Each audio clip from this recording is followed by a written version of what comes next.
You are listening to the Gritty Podcast, where we talk about all things gritty.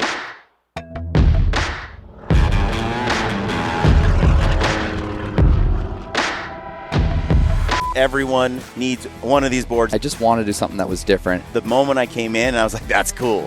My wife had sewn 1. Can she sew 50? That's Comparison. wild, dude. Welcome to the Gritty Podcast. I am your host, Brian Call, and today I am at the Western Hunt Expo, and I am here with Colter Day. What's up, guys? If you're listening to this podcast and you want to go and watch it, you want to go see it on YouTube because you've got a ton of really awesome mounts here. I was walking out of the show last night. We were getting ready to leave. Ryan Lampers was in your booth. Yeah. And I saw you guys talking, and I was kind of over here, and they're turning the lights down low, and they were kind of kicking everybody out.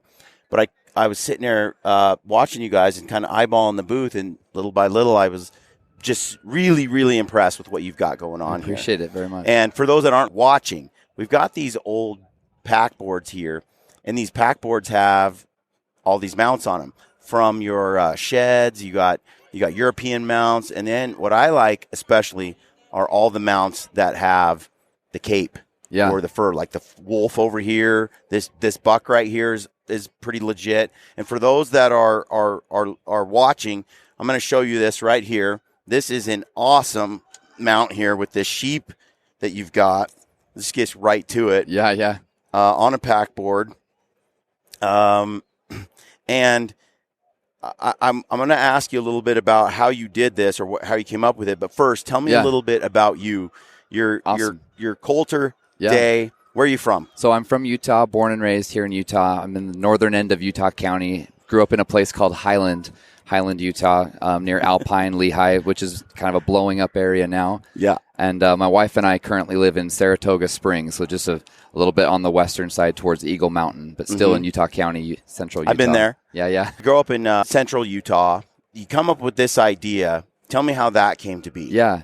It was not. It was an evolution. Everything's kind of an evolution, but it kind of began with a hunt that had preceded the previous fall. So in the fall of 2019, my brother and my dad and I all decided we're going to cash in my dad's 24 elk points to Colorado, and you're hoping that it's like the best elk hunt you've ever had. You have really, really high expectations, probably too high of expectations. You feel like those points somehow translate to a certain caliber that you just expect. And within it was only a 5-day rifle hunt, and it was after the rut, and it was really, really hard. And, we had done our research and whatnot, and the expectations slowly changed, but we had an incredible, incredible time together with my brother, my dad, and I.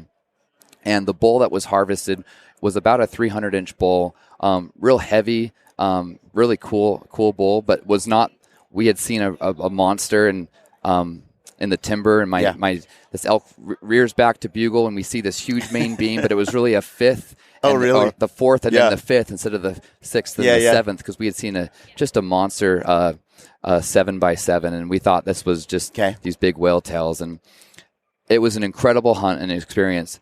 At the end of it, I wanted to have my dad remember this hunt in a way, because he was not going to mount this elk, but he had never personally had a Euro in his life. He's such a practical guy. Cut off the skull cap and let's hike out of here. Yeah. If it's not going to be mounted, I'm like, no. Like I love Euro mounts. I've had so many Euro mounts myself, but I've always had a white skull on a white wall, and I always had kind of in the back of my mind wanted something different. So we get done with this hunt. My dad, we get out of this hellacious canyon. I'm like, no, we're going to carry this thing out of here. I decided I want to do something to make this Euro look really cool for my dad. And so I take to Google, honestly, and I'm just looking at images, and I'm seeing barnwood plaques and different things, and I just want to do something that was different. And I see these mounts where these deer are rolled, their cape's rolled up instead of the shoulder mount. They're rolled up, they're made to look dead, and they're on these packs. And I hadn't seen a Euro onto a pack at all. It was always the taxidermist, probably scrounging the internet, finding some old antique version.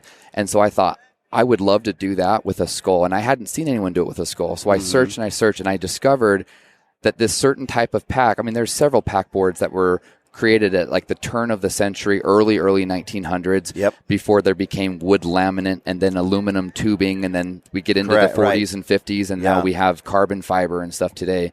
And I found out that the one I liked the most was a pack that was made in 1905 in Seattle, Washington, and it was by Traeger Manufacturing, and it was called the Indian Packboard. I know that's not now politically right. correct, but it was called the Indian Packboard. And truly, the term packboard, like you mentioned at the beginning of the podcast, that's what these were called. The term backpack didn't even enter literature until like the 50s. And I found that, and I thought, what if I could find one? And so I searched and searched, and I finally found one on eBay that was about twice as much money as I sell them for now. I imagine they're antique. There's not very many. The price is going to be high. And if it's just going to be hard to find them, you're going to pay. Yeah. You're going to pay for them. It's true. And you don't know what story there is there. So was this on some wildfire fighters back in the 30s or something? Like, what was the story behind this? And so there's that history. And so, they're expensive. And I thought, I'm going to get one. So I pay a lot of money. It shows up. I'm so excited. I put it on the living room floor. I put my dad's elk on it. And I'm like, I can't even see the pack.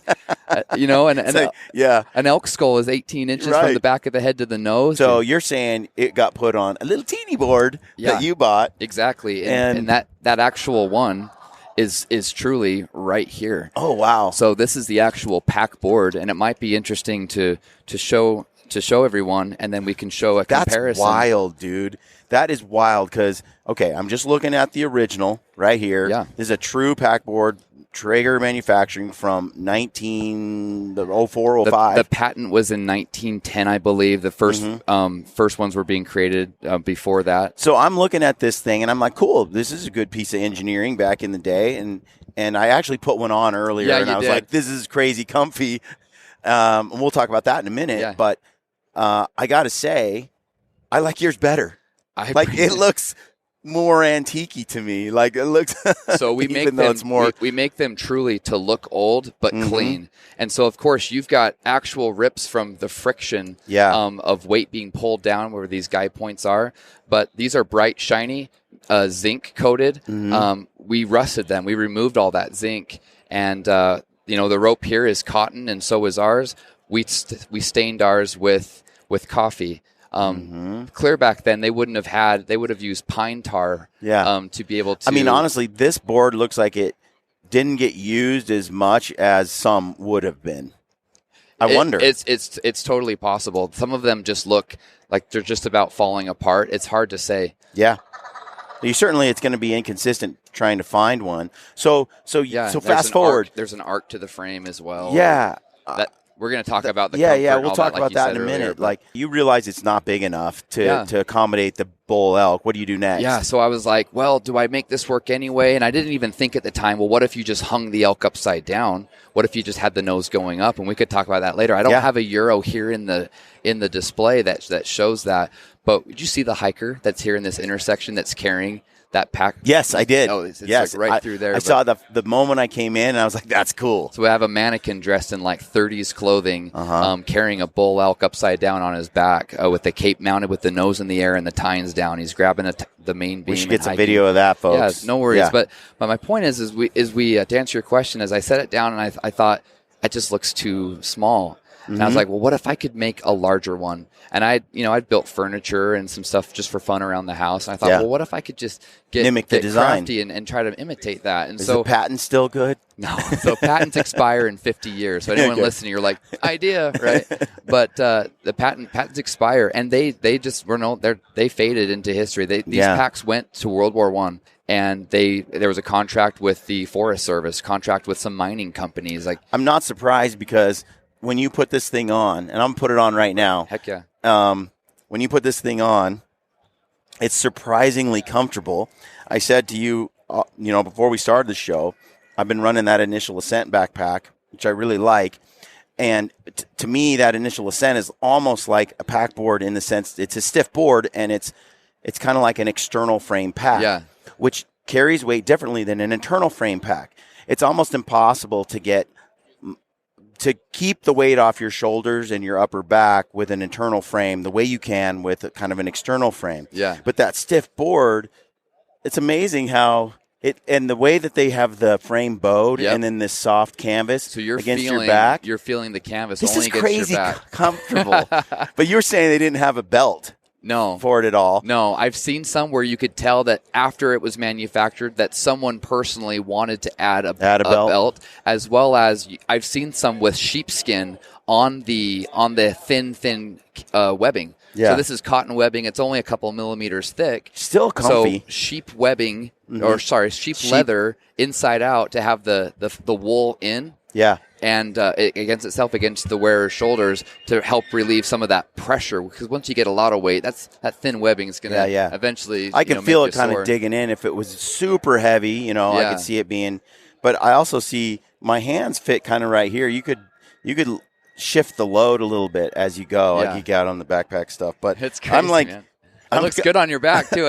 So a taxidermist brought this to my booth this morning, sent me a photo and said... the sheep mount. Yeah, the sheep. He said, surprise, and so I'm going to find a place to fit him on the wall. But dude, this is so it's sick. Exciting to see. And tell me, like, the rope and stuff, the way it's like from top to bottom, you have this rope that just looks like it came from 1905, It's the most fitting rope I can find. If you find old rope now, it's Manila or Cecil. It's been treated. It looks old. It's plant-based, but it's not maybe the same color, the right color. I want this with the ram. Heck yeah. I don't even know who the hunter is of that ram, but that rope is jute rope. But we add got the hooves on there. Yeah, man. That just is exactly what a pack would look like. And what we've kind of been saying here is like what I'm doing is I have like 2 mountain goats and 2 tar, giant, big, beautiful critters. And I've been sitting there going, how much? No kidding. Full body mount, $4,000, $3,500, exactly, $5,000. I'm like, knife to the heart. Yeah. But I want to display it. It's similar with bears though too. I have so many bears. They're coming out my ears. You guys are bear slayers. And I'm like, a bear hide. I got bear hides laying all over. Because you don't want to make every single one into a rug because they're $1,200, and then they're $3,000 to $5,000 for a life size. And sometimes they're rubbed out like all over, but the head is huge. I have this POW black bear that I took in 2007. It was like nearly 8 feet. It was a 21-inch skull. Big the thing bear. it's a huge black. It looks bigger than the grizzly I just took. Oh my gosh. In Alaska. It's just a big, giant coastal black bear. Wow. And I had the rug out for years and years and years, but it's really fallen apart, And I'm like, man, this mount, we threw it on the floor in the kids' room for years as it kind of got faded, and now they've walked on it, but the rubbed areas on the back end aren't very good. But from about the chest up, it's beautiful. And the paws are huge. And the paws are too. massive. And I'm looking at that, and the head is done because it's a rug. And I'm like, dude, that thing on one of these pack boards, like redone, it will last forever and look so cool. It's a way for me to repurpose this beat up rug. Yeah. That I have sentimental attachment to, that I want to keep and I want to showcase, but I'm trying to figure out how to do it in a way, and it's time to take that thing apart and do something like this with it. I'd love to help line that up, man. I know someone who does. I mean, you do too, really? I'm sure. We could probably do that. Because it's a special bear, and I loved it as a rug. I have all these pictures of my kids sleeping on it and growing, and I'm really utilitarian. I like to use it. If like a bear, I want to, if I have a fur like that rug, I don't want to hang it on the wall. I want it on the floor. Yeah. I want to sleep on it, lay on it, Yeah. watch football from just hang out. Heck yeah. And we did. And now it's kind of served that purpose, but to put it on the pack board. And Lamper shot a wolf, and he's like, what do I do? Like a rug? And some of this stuff, I just feel like this is a really neat way to display it.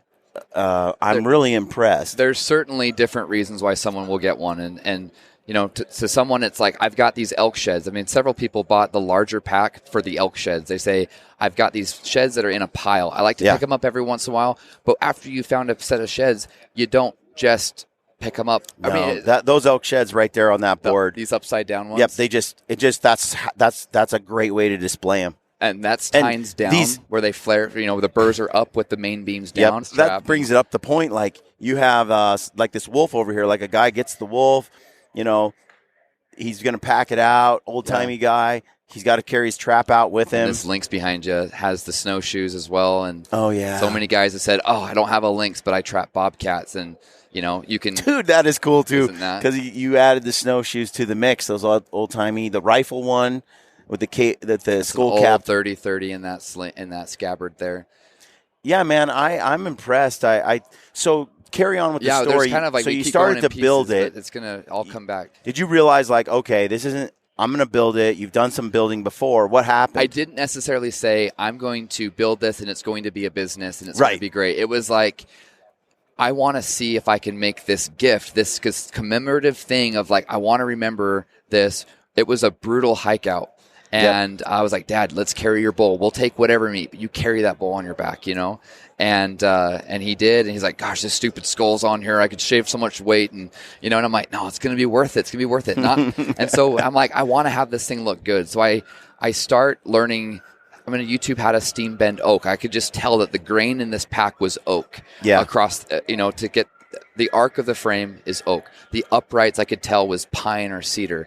So I just start, you go to Home Depot. Oh, they got hobby board. I'm going to start trying to mess with this. And I'm like, how am I going to get these things to stay where I bend them? And how much should I bend them? And just trial and error. But I made this pack and it was ordering heavy canvas, looking at how the seams were sewn, and my wife sewed it up for me, and I have to stain it, right? It's got to look old. And I'm like, how do I get like these things to be rusty? I'm like, well, now I got to get some grommets. So I'm literally getting a hammer and an awl, and we're punching out holes to make the grommet holes.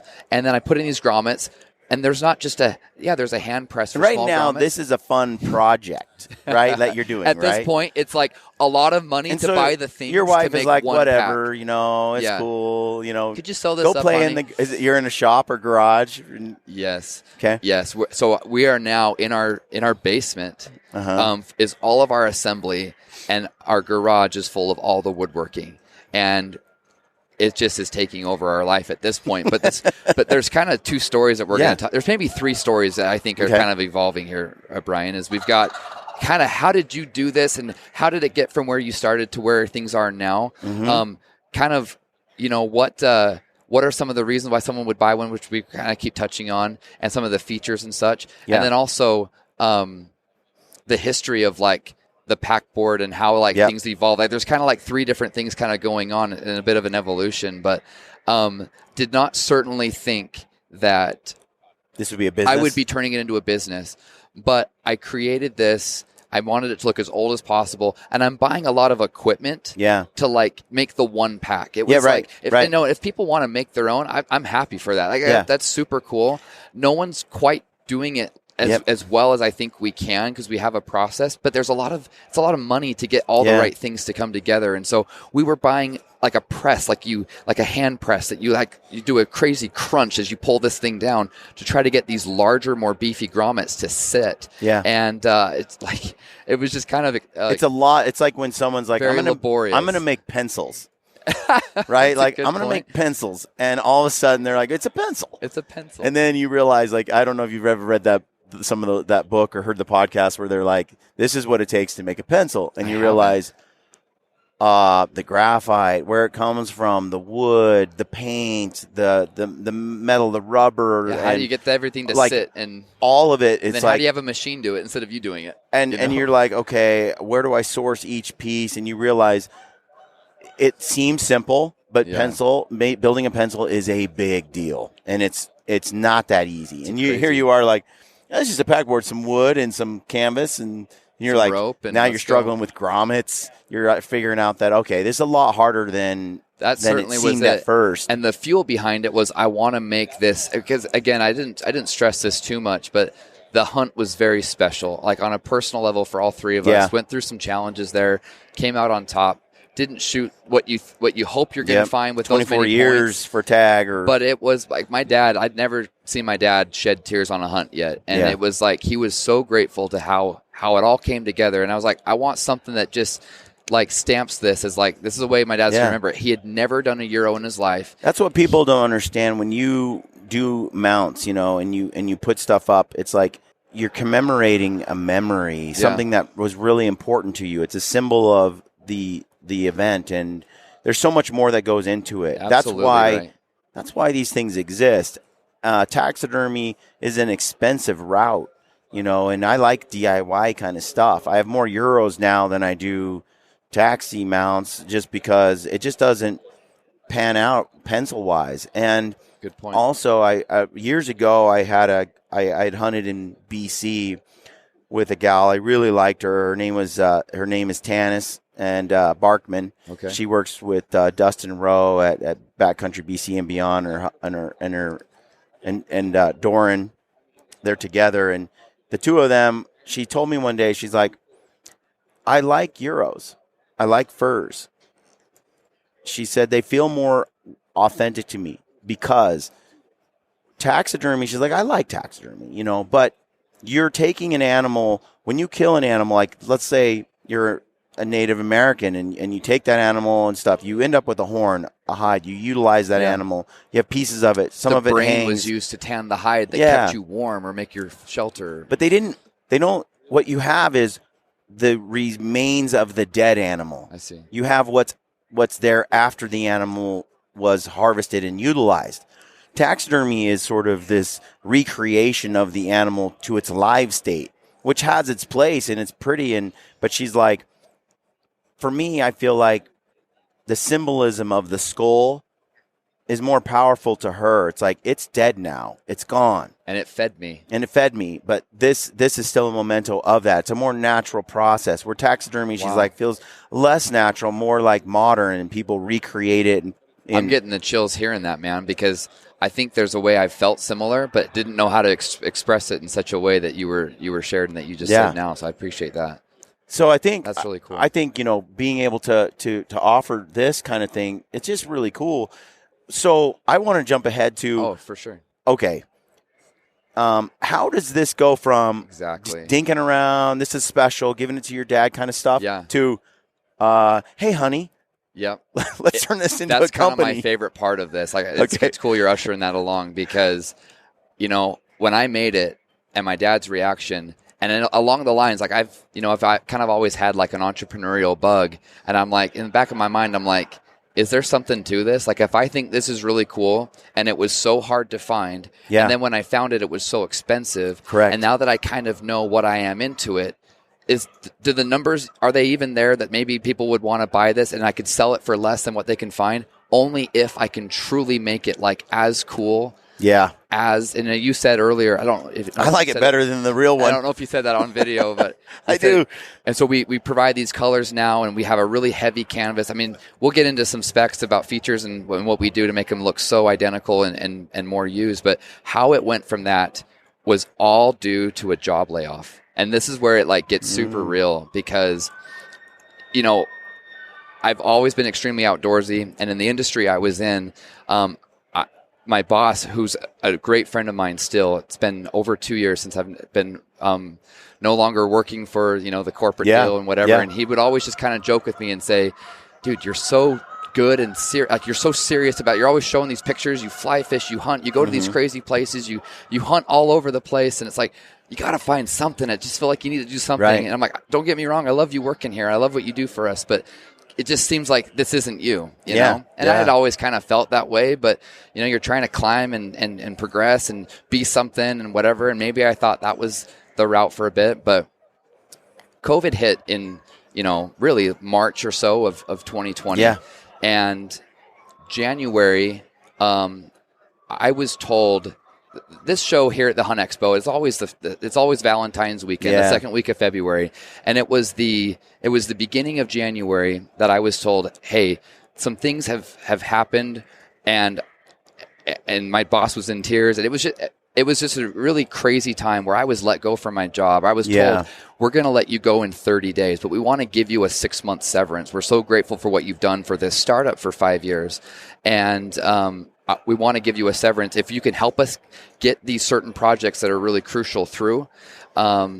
And I knew I had a timer. It was like I've got 30 days, and I had just made this pack board. Again, January 1st, I had just given this to Christmas for my dad at the end of December, and my mind is thinking, could this be a business? Could this be something? Does it make sense? And I had formerly had a fly fishing company. I built fly fishing rods. I was a guide, and I had done the trade show stuff, and and I was like, I was in college. I maybe wasn't taking it too seriously, but so at the back of my mind, I'm like, you can do I want to do this? Could this be something? When I got told we're going to let you go, I got 30 days. What a blessing. It's crazy, man. I got 30 days. I've got a severance, but there's a Hunt Expo coming up. Yeah. So I get on the phone. I've got one pack board that I've made. Yeah. I take a photo of it. I send it to the person who's over the admissions here, and I say, I build these. Yeah. Can I get into your show? Honey, I've got 150 people on the wait list. I know, but I do something. And I'm like, but this is so unique. Yeah, people are going to love it. Well, what's your display like? I don't have a display. But I say it's going to be like it's a barn. Cool. It's going to be a barnwood wall. It's going to look like the interior of a cabin or like an old store that someone would purchase. Go in to buy their supplies in the early 1900s. You know, sure. And that's what we're kind of trying to create with this look. And she's like, have you filled out the application? I said, no, I'm just seeing if I can get in. Yeah, she lets me in. So.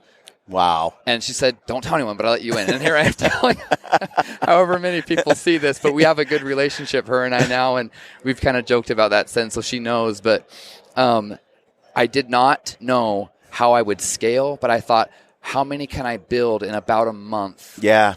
My wife had sewn 1. Can she sew 50? Oh, I love it. And it was like, so the process that I told you I went through, my brother comes over, and we are like, hand punching with a mallet and an awl. We're punching out the holes that the grommets go into and pressing them in with like this lever, and this is crazy. A real just gamble. It totally was. You could come here and no one buys them. Let's see what sticks. It was totally like, it's. I love it. It's almost $2,000 to have a 10 by 10. Yep. We were stuck into this corner over here, facing that corner, and.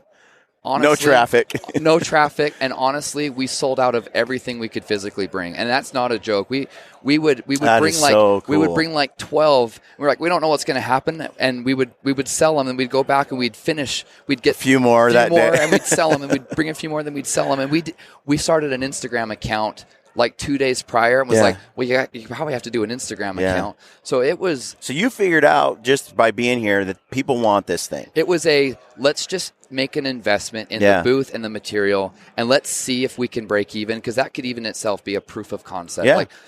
And I didn't know what I would price them at, and it wasn't like, oh, your uncle's going to buy one, then your dad's let me just buy that one you gave me. Yeah. I hadn't sold a single one until the show. Yeah. I didn't even make it available. I didn't really tell people what I was doing, and I was like, I don't quite even know how I want to price this. So jumping ahead, to now, it's been a year. So we started in 2020. Mm-hmm. We didn't have a website. We launched that website in April, and I'm like, who's going to buy this now? The world's falling apart. There's all this. Okay. So it's been this weekend marks 2 years. 2 years. And that we didn't have any trade shows in 2021, right? Yeah, that's brutal. And we had some trade shows before everything was kind of falling apart with everything going on and things closing down. And so that it was kind of interesting to like get all excited and be like, and then in my mind, to anyone listening that's interested in starting something, I would just say like, keep blazing and keep like trying to, put yourself out there. And I'm not doing the best job at that, but I got in my head thinking, well, now all of a sudden there's all this negativity and the foods, the shelves are empty and everyone's buying toilet paper. And it was just like a crazy time. Like, how do you, that was fun, but that was before the world's upside down. Right. How do I launch this website? And it takes all this work, and who's going to buy it? And dude, you just do. You just, no matter what's going on, you just move forward. And I launched that website in April, beginning of April. And from there, it's been people sharing, taxidermists getting excited, social media account slowly growing. And it's kind of sticking at this point. Well, Colter, I think we need to sit down again. We need to sit down. We got a couple more days before the show is over, so I'm gonna try to come over here and hit you up again, because I want to ask you more questions about the board itself and stuff. Yeah. I got to go, but I want to know more about the entrepreneurial side of this, how the wife and family went with this, and how things have gone. So that would be a fun conversation. Because a lot of people are probably listening to this, going, "Man, I kind of want to pursue something for sure in this space that I'm really passionate about," and it takes a lot of different components to bring something like this, and a lot of it is the willingness to take some risks. It's true. I put everything on a credit card. Even though I had that severance, it was a severance that was coming in 2 week increments. It wasn't like, here's 6 months faith. And totally so much is like, and sometimes It just doesn't work. From a spiritual perspective, it was like we're praying and we're hoping, and it was like answers coming and kind of being directed. And it was really neat to see, like, this is going to work out. Yep. And, I'd love to have more of that conversation at a later time. Before we go, folks, check out Borderland Supply Company. It looks like so that is I'll put the links to this down in the description field. And for 30 days, Colter said he's going to pitch y'all 20% off. Now, how much do the pack boards cost, like the ranges? So we have 2 sizes. We didn't even get to that, but we have 2 sizes. Okay. Again, I copied the original, skewed it larger for elk, bears, like you said, wolves, cape-rolled elk, like we have behind you. I need a big one for the bears. Yeah, so we have a large one. That's the XL. The XL retails for $349. Okay. And then the regular, or the original, we call it. It's the original replica of the actual pack frame. We increased the arc a little more to get some antler clearance so that you can get that nose tilted up higher. We've done some things that doesn't take away from the structural integrity. They're extremely strong. We could give each other a piggyback ride on video or something if you wanted to. Like, they're super strong. But some things like that to improve like how a mount would be displayed for antlers and such. That's the original. That's $300. So $300 and $350 for the 2 different sizes. But 20% off we're happy to do, and excited to share that with your listeners. Hey, folks, 30 days. You got 30 days for 20% off. And then we'll see how it goes. If it goes great, I think maybe we can keep doing this. We can certainly keep doing and do something. like a 10% off down the road. So but at the very least, though, you should go follow on Instagram your social, and especially because it's right Borderland there, Supply, Borderland.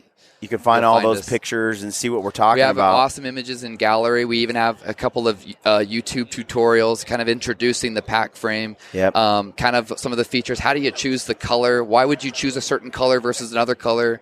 All about creating contrast and then the different sizes and why you would choose one size over the other. So this is just really cool. I appreciate that very much, Brian. All right, folks. Thanks for tuning in. Some time with you, man. Same here. Thanks for watching, guys. Yeah, I hope you guys give it a look. I think almost everyone needs one of these boards at least. It's certainly not the rule, but the exception. 1 or 2, just change up that trophy room. That's and right. the fun thing is you can take something off that pack once you find something Touch new. Touch it, hold it. That's what's nice about it. You can put something new on. You can change it up. Like you can put your sheds on, take them down, put a Euro a few months later. Yeah. Maybe you shot that deer that you want to have rolled up with your taxidermist. That's so cool. You can just change it up to the feel. So right on, super folks. Fun. Use the code GRITTY. Thanks for tuning in, and stay gritty.